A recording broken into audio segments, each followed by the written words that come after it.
Bonjour à toutes. Heu, c'est bien aujourd'hui on peut dire toutes, du coup, on est entre femmes, c'est bien. Je me présente Stéphanie Chapman, je suis responsable du DAVA de l'Académie de Lille. Alors DAVA, ça veut dire Dispositif académique de validation des acquis et donc je vais vous parler, le temps de cette conférence de la VAE, la validation des acquis de l'expérience, qui est, effectivement un levier, pour valoriser son expérience, mais aussi évoluer professionnellement. Donc le DAVA, il est porté par le GIBIA Pro. Alors le GIBIA Pro, c'est un groupement d'intérêt public. Nous sommes le réseau de l'éducation nationale. Et donc, à ce titre, on a 4 missions de formation professionnelle. Donc on travaille sur des prestations d'accompagnement telles que le bilan de compétences, la VAE ou la formation continue, l'apprentissage. Et on porte des projets qui tournent autour des métiers d'avenir. Donc le DAVA, sur le dispositif de la VAE, il a 2 missions. Il est à la fois certificateur puisque, en tant que réseau de l'éducation nationale, on notifie, les recevabilités de tous les diplômes de l'éducation nationale, donc du CAP au BTS et sur certains diplômes co-signés, donc par exemple, le diplôme d'état de moniteur éducateur, éducateur spécialisé ou le DESF, donc qui est conseiller en économie sociale et familiale. La deuxième casquette que l'on a, donc depuis la réforme de la VAE que je vais vous présenter tout à l'heure, c'est qu'aujourd'hui, quand on fait une VAE, on a un nouvel acteur qui est présent depuis 2023, qui est l'architecte accompagnateur de parcours, ce qu'on appelle vulgairement l'AAP, parce qu'on met toujours plein de sigles dans tout. Et donc, on a ces 2 missions-là. Donc la validation des acquis de l'expérience, qu'est-ce que c'est? C'est de pouvoir transformer l'expérience professionnelle que l'on a, alors en diplôme ou en une certification. C'est-à-dire qu'on a pu effectivement dans notre parcours, suivre un cursus, scolaire, avoir un diplôme, avoir une première expérience ou avoir un diplôme dans un cursus scolaire qui n'était pas notre choix, parce qu'on nous a orientés dans une filière et on n'avait pas forcément envie d'aller là-dedans, mais voilà. Et finalement, on travaille, on fait plein de choses et à un moment donné, on se dit: «Ben, j'ai quand même une petite expérience significative dans un domaine et j'aimerais bien pouvoir, faire reconnaître cette expérience». Et donc on peut aujourd'hui, par le biais de la VAE, sans retourner à l'école, je précise, pouvoir, obtenir un diplôme sur l'expérience que l'on a dans son parcours pro. Ce qui a changé, par rapport aux autres, pareil avec cette réforme de 2023, c'est qu'on n'est plus soumis à une condition, obligatoire ou réglementaire d'un nombre d'heures. Jusqu'à présent, on devait justifier d'avoir, via un contrat de travail, attestation employeur, de 1 607 heures. Aujourd'hui, ça n'est plus exigé. Pour autant, en tant que certificateur, forcément, on va pas donner un accord de recevabilité sur un diplôme, par exemple, si, on peut pas évaluer une expérience significative. Je vous donne l'exemple, qu'on a régulièrement. Je suis maman, j'ai 1 enfant, 2 enfants, 3 enfants.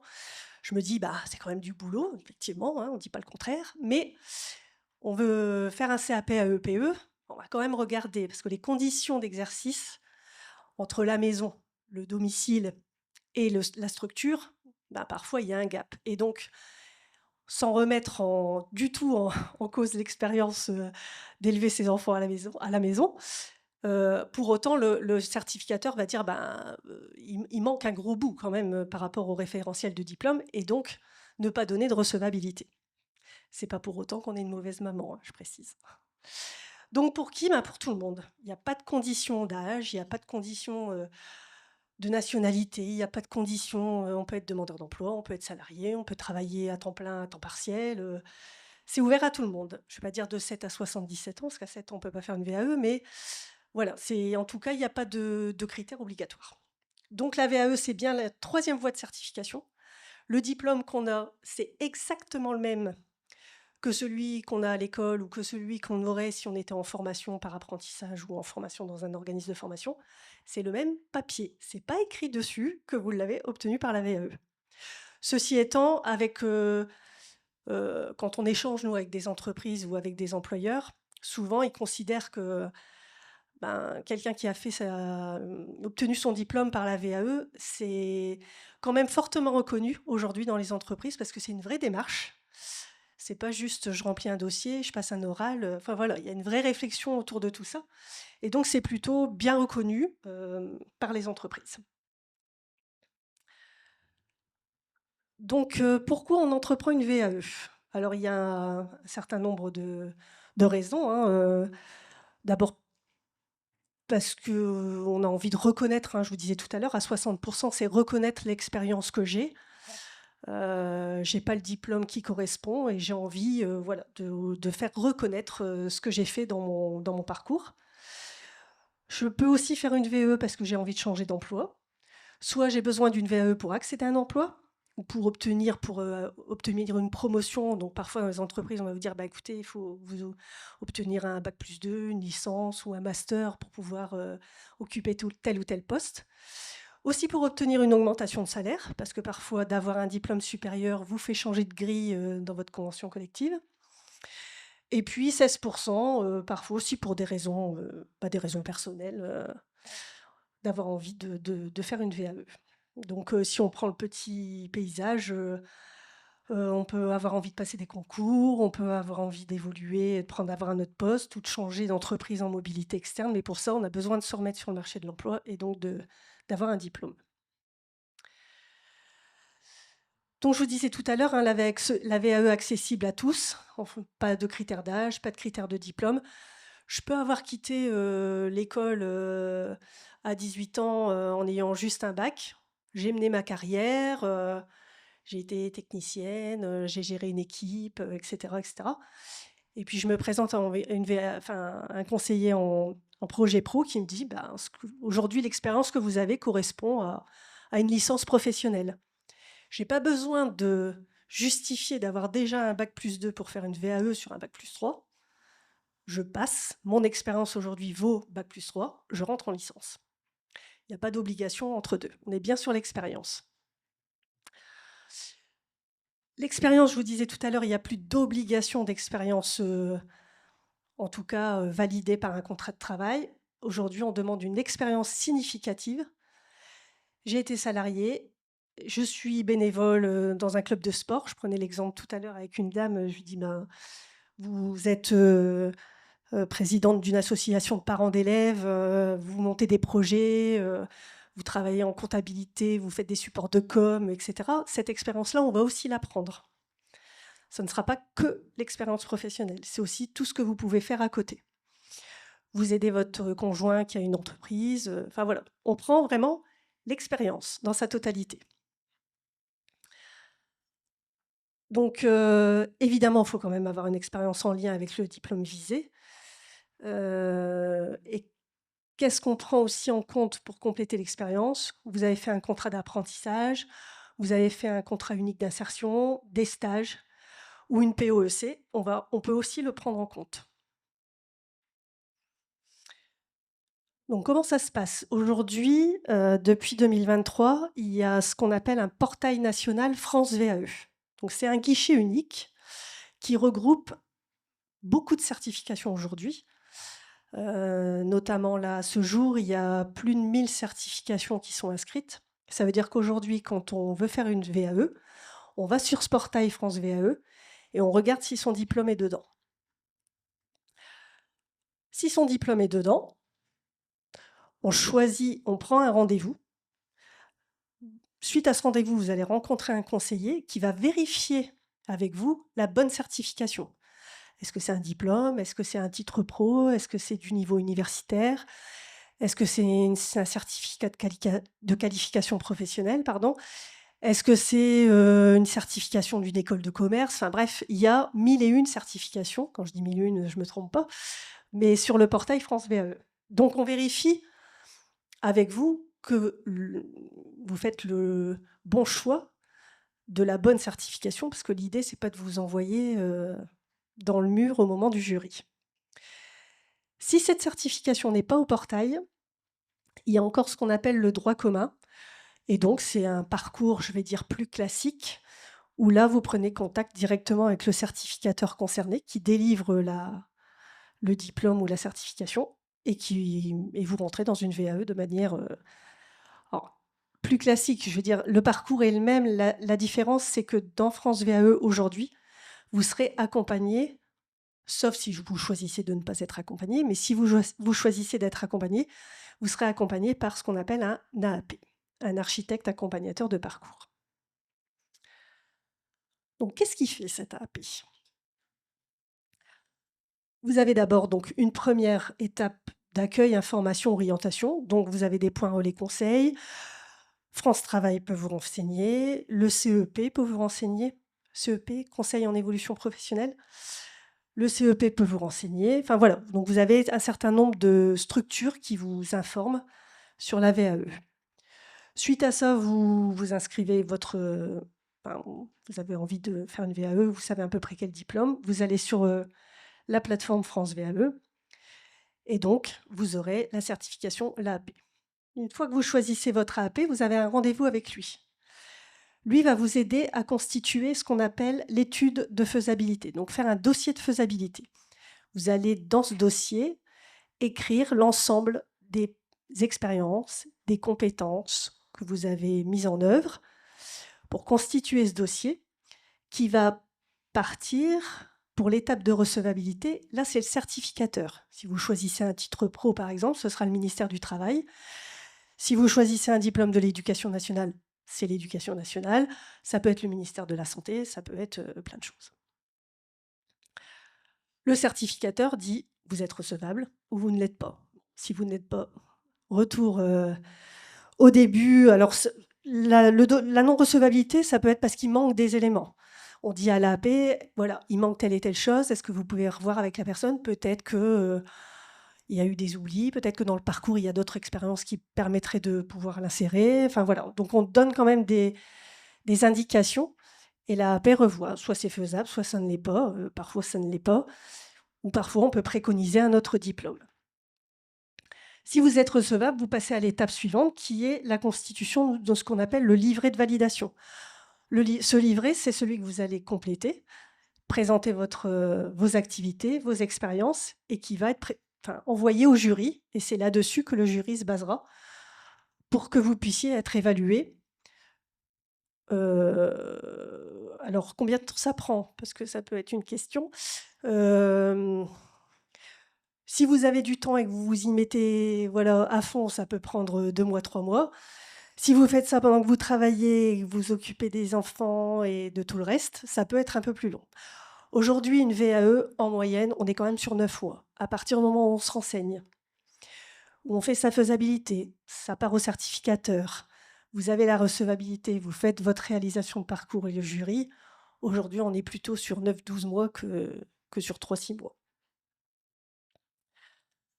Ensuite, vous avez les résultats. Donc, soit c'est une validation totale, soit elle est partielle parce qu'il vous manque des blocs et auquel cas, parfois les gens refont un dossier de VAE parce que le jury dit il manque telle ou telle chose, on n'a pas pu évaluer telle ou telle chose et la personne se dit si, j'ai fait ça dans un autre contexte, mais je l'ai fait. Bon, on peut refaire un dossier VAE sur un bloc manquant ou on peut repartir en formation aussi. Et si c'est une non-validation, c'est qu'à un moment donné, il y a eu soit un couac à l'oral ou soit que le diplôme n'a pas été bien ciblé. Et ça, on le voit à l'entretien post-jury, puisque nous, on reçoit les PV de jury. Et donc, on voit avec vous, en cas de validation partielle ou de non-validation, sur quoi ça a coincé. Il y a peu de non-validation quand même, quand on arrive là. Combien de temps dure l'oral? C'est un échange professionnel, je vais dire maximum 40 minutes. Donc, en général, vous vous présentez. Le jury va pas forcément. Donc, le jury lit forcément le dossier, pose des questions en lien avec le référentiel de diplôme. Il va pas forcément vous demander de décrire votre livret de A à Z, mais par contre, il faut que dans l'explication que vous allez donner, déjà, il va chercher à savoir si c'est bien vous qui avez écrit le livret, parce que parfois, on peut s'aider maintenant de notre ami ChatGPT, ou Sur internet, on trouve plein de trucs, hein. Vous tapez livret 2, bac pro, je sais pas quoi, vous allez en trouver. Donc là, effectivement, le jury, vérifie que, voilà, ce qui est écrit dans le livret correspond bien à ce que vous avez fait. Après, ça reste un échange professionnel. Il y a pas de questions de français, d'anglais, et cetera. Il peut y avoir des questions en anglais si vous êtes sur un BTS commerce international, par exemple. Forcément, c'est en lien avec le métier. Mais voilà, il n'y a pas de questions de connaissances. On est vraiment sur de la pratique, pro.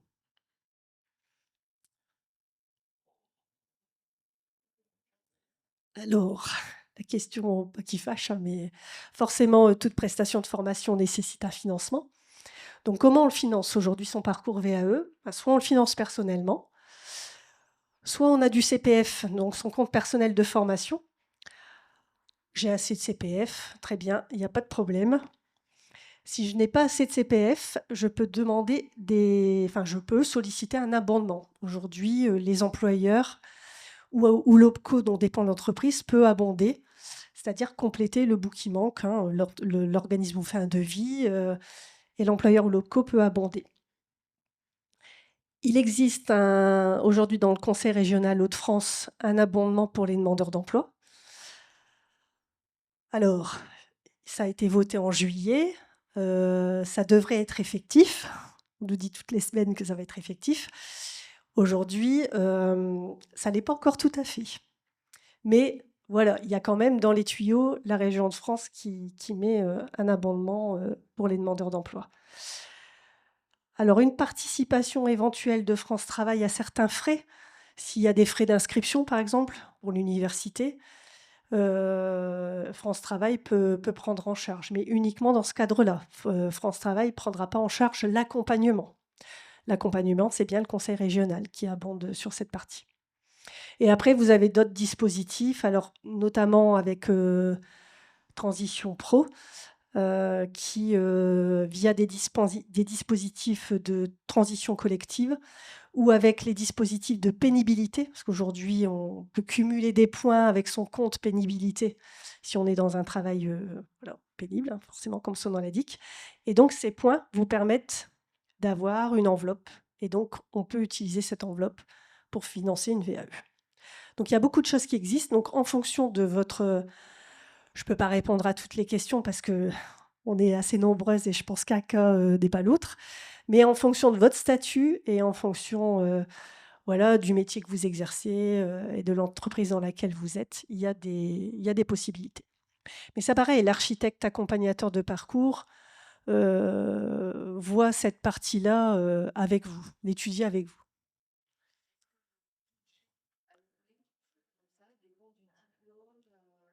Pas du tout, pas du tout. L'accompagnement VAE, c'est un accompagnement méthodologique. En tout cas, en ce qui nous concerne, je ne peux pas parler pour le ministère du Travail, la Santé, etc., parce que je ne connais pas leurs pratiques. En tout cas, pour ce qui nous concerne, nous, ministère de l'Éducation nationale, les prix ne varient pas en fonction du niveau de diplôme. C'est-à-dire que j'accompagne quelqu'un sur un CAP, un bac pro, un BTS, un diplôme d'État, c'est le même prix. Parce que la démarche est la même. C'est une approche méthodo. Donc aujourd'hui, quand vous mobilisez votre CPF, qu'est-ce que le CPF finance dans la VAE? Il finance tout, le parcours complet. C'est-à-dire qu'il prend en charge la partie d'aide à la faisabilité. Dans le petit schéma, on avait la faisabilité, mon dossier de faisabilité qui part au certificateur.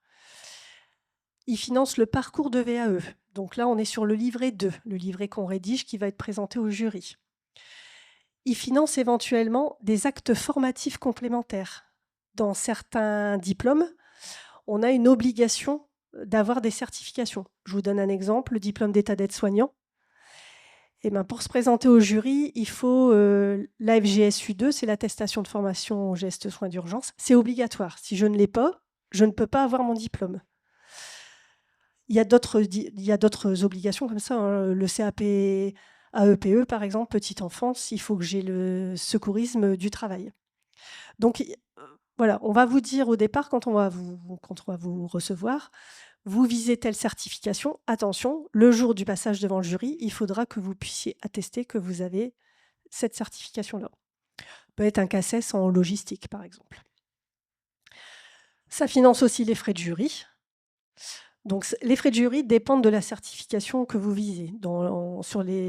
Si je prends du CAP au BTS, les frais de jury sont de 300 €. Sur un titre pro, ça va varier. Ça dépend s'il y a de la matière, un TP couvreur, zingueur dans le bâtiment, ça sera plus cher qu'un titre pro d'assistante de vie à domicile ou en tertiaire. Donc ça, nous, on a l'information quand on étudie le dossier. Et ensuite, vous avez l'entretien post-jury, le cas échéant, hein, comme je vous disais, s'il y a une validation partielle. Bon, on ne va pas revenir là-dessus, mais sachez que quand même, le principal financeur, ça reste mon compte formation. C'est quand même la première chose qu'on mobilise avant tout le reste. Le reste, ça n'est que des abondements. Donc, si vous vous posez la question de faire une VAE, enfin, ou en tout cas vous vous dites pourquoi pas, vous pouvez prendre contact avec nous. D'abord parce que nous, on est aussi estampillé Point Relais Conseil, donc vous pouvez venir vous renseigner. Déjà sur la démarche, on vous dira c'est opportun ou ça ne l'est pas, ou il y a peut-être d'autres possibilités par rapport à votre projet, etc. Et si vous êtes employeur, vous pouvez aussi nous solliciter et nous, on peut organiser une information directement sur site dans l'entreprise. Donc, on a plusieurs centres sur le Nord-Pas-de-Calais. Donc, on a un centre à Brûlé-la-Bissière, on a un centre à Lille, on fait des permanences un peu en territoire. Donc, voilà, on est présent vraiment partout. Donc, si aujourd'hui, il y a des gens qui sont hors territoire de Lille, il n'y a pas de souci, on peut les accueillir ailleurs. Voilà, et je vous laisse ces coordonnées. Est-ce que vous avez des questions?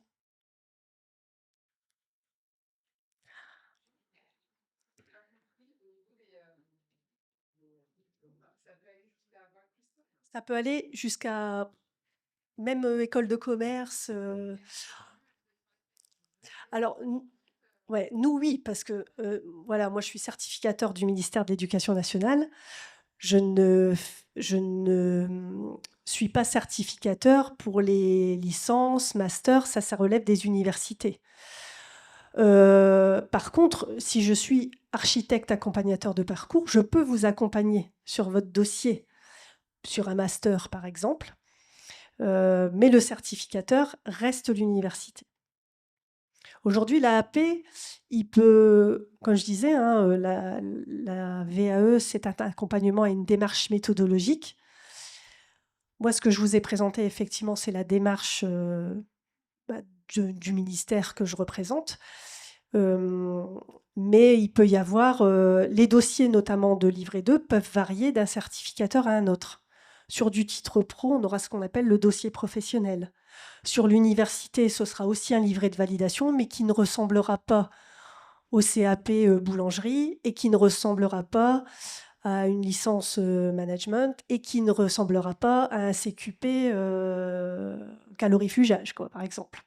Donc, mais l'architecte accompagnateur de parcours, si on décide avec vous de faire un accompagnement sur un master qui se dispense dans telle université, nous, on va aller chercher le dossier chez le certificateur et on fera la méthode avec vous sur ce dossier-là.